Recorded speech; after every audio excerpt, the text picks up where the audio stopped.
What do you get when you cross Guardians of the Galaxy with Logan while taking Benadryl? You get Supergirl 2026. Hi, welcome to Film Stash. My name is Douglas Campbell. This is my wife. So we just got back from seeing Supergirl. Hold on, can I catch up real quick? Tell me your quick thoughts about Supergirl. What did you think about it?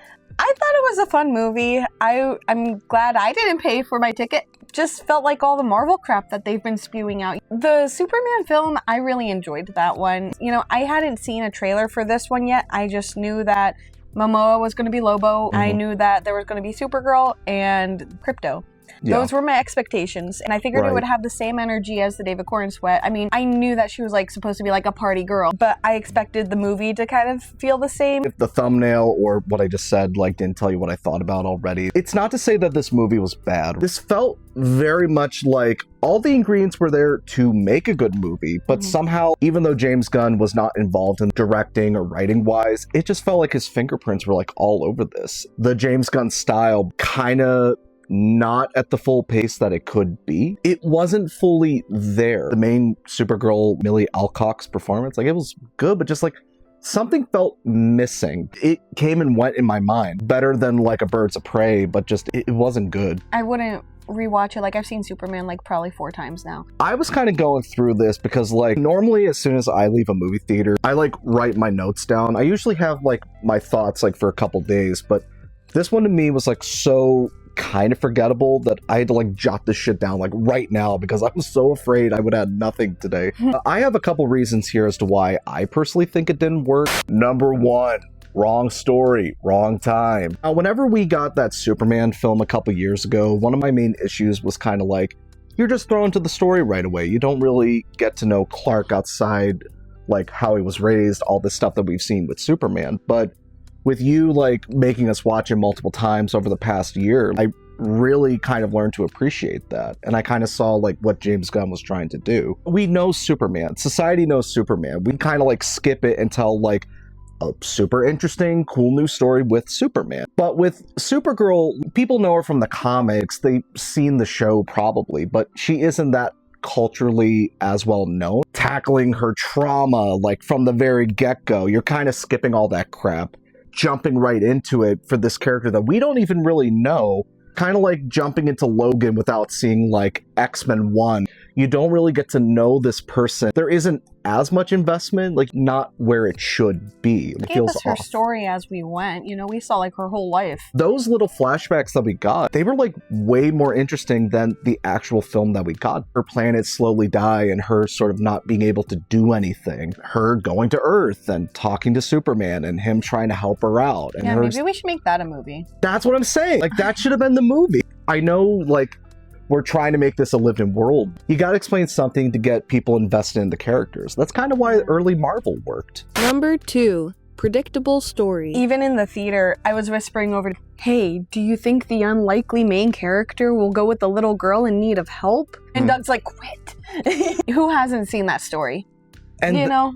You can tell that story. Yeah. It's a tried and true story. You're in the deep end already, and it doesn't work like nearly as well as it did with Superman. To me, it made it feel like there were no stakes, you know? It was like, oh, are they gonna save the day? Are they gonna accomplish what they needed to? Yeah, sure, you know, superhero movies usually do have a happy ending. But, like, I'm sitting in the theater in, like, the first 20 minutes of the movie, and I'm like, okay, so they're gonna win. Like, you know what I mean? Yeah. The only thing was, like, Crypto, which I mean, I was like, okay, Crypto is going to survive, you know? They're not going to let him die. This isn't John Wick. It's just been there, done that. It's like they really should have done something else to spice it up. That's what Lobo was for. Yeah, I mean, we'll get to him later. I mean, when you brought this thing home, I was like, all right, because I didn't know anything about Lobo. And I was like, I'm excited to see this little guy in action, you know? But he was a really fun person, you know? Yeah. I think Momoa was really just there for fun. Yeah. Like, that was going to be my number 3 point. Jason Momoa is... For months, like, the biggest excitement online, just anywhere before this movie even had a still done, was Jason Momoa is Lobo. People were so excited because even like back when he was Aquaman, people were like, he should have been Lobo. His face is all over those trailers. They even make a really useless popcorn bucket of him. Like, it is like So useless, but so cool. I like it. So when you see this, you think like, oh my god, he's gonna be the villain of the movie. He's gonna be so involved in this thing. And he's just wasted.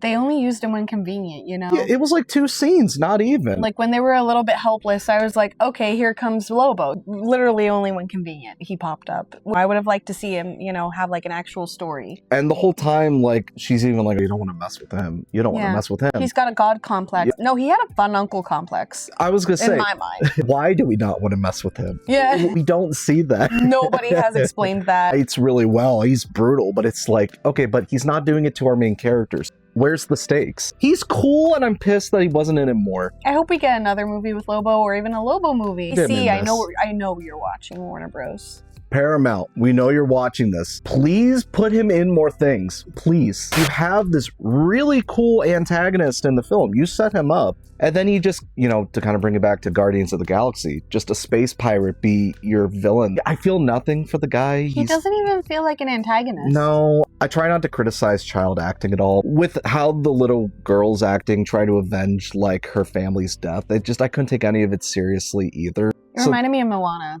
At least Moana could act. I don't know. This is my father's sword. I couldn't take it serious. I tried. Where you're hinging the whole movie on, it's just kind of like, it didn't work for me. And the villain doesn't feel threatening either. And then it's just like, okay, but what are we doing? They're trying to build this from the ground up. They are trying to go about in a way where it's not a fully big cinematic universe building up to a giant thing. These stories can sort of stand on their own and they kind of flesh out the universe. And I think it could be different tones and things. But whenever like you have a really great first movie, kind of meandering second season of Peacemaker, and then you get something like this, your second film in this universe, like you could either go the path of like the early MCU, the meandering Incredible Hulk, but then you build up to better things with the next couple movies. Or you get Zack Snyder's like Batman versus Superman, where it just falls apart almost immediately after that. Like, you don't get that many chances. I'm very concerned about it, but I'm also very excited about the future projects. But just like, I left this movie feeling numb. Did not have as great a time with this thing. And Doug has some big feelings. If I had big feelings, I would remember things about it. I didn't think it was amazing, but I didn't think it was that bad. I didn't think it was bad. I just wish there was more to it. They did this with movie 2 or 3. I think, yeah, that's ultimately why Logan worked, is because we had like a whole trilogy, like 2 trilogies with him. I wish we had 2 more trilogies with him. I love Wolverine. So in the end,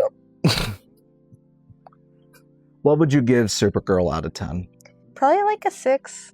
I would probably give it like a 5 out of 10, like down the middle. We got to get a little better, especially this is the second entry and we're already kind of doubting a lot of what's to come. I'd be very concerned if I were like James Gunn. Thank you for watching this video. Don't forget to like, share, subscribe.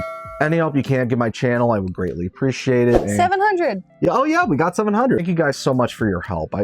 You guys are awesome. Well, that's all the time we have for today here on Film Stash. My name is Douglas Campbell. And my name is Stephanie Hitt Campbell. And if you excuse us, we're gonna add to the stash. Ooh.